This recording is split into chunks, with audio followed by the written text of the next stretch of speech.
OBD de trouble code description technique capteur de position du papillon, commutateur B plage, performance du circuit. Qu'est-ce que cela signifie? Ce code de diagnostic DTC est un code générique de groupe motopropulseur, ce qui signifie qu'il s'applique aux véhicules équipés d'OBDII. Bien que génériques, les étapes de réparation spécifiques peuvent varier selon la marque, le modèle. Le capteur de position du papillon est un potentiomètre qui mesure la quantité d'ouverture du papillon. Lorsque l'accélérateur est ouvert, la lecture, mesurée en volts, augmente. Le module de commande du groupe motopropulseur PCM est l'ordinateur principal contrôlant le véhicule et il fournit un signal de référence de 5 volts au capteur de position du papillon TPS et généralement une masse également. Une mesure générale est, au ralenti égale 0,5 volts, plein régime égale 4,5 volts. Si le PCM détecte que l'angle des gaz est supérieur ou inférieur à ce qu'il devrait être pour un régime spécifique, il définira ce code. Le B fait référence à un circuit, un capteur ou une zone particulière d'un circuit particulier.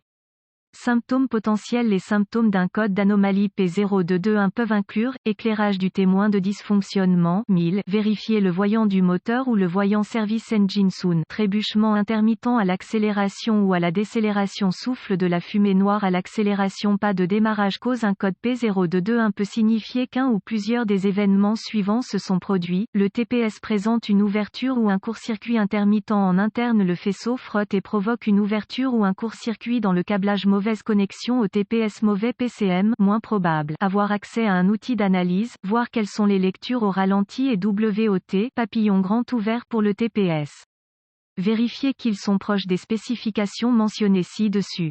Sinon, remplacer le TPS et revérifier.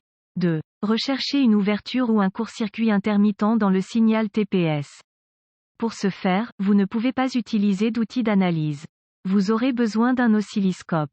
La raison en est que les outils d'analyse prennent des échantillons de nombreuses lectures différentes sur une ou deux lignes de données et peuvent manquer une interruption intermittente. Branchez votre oscilloscope et regardez le signal.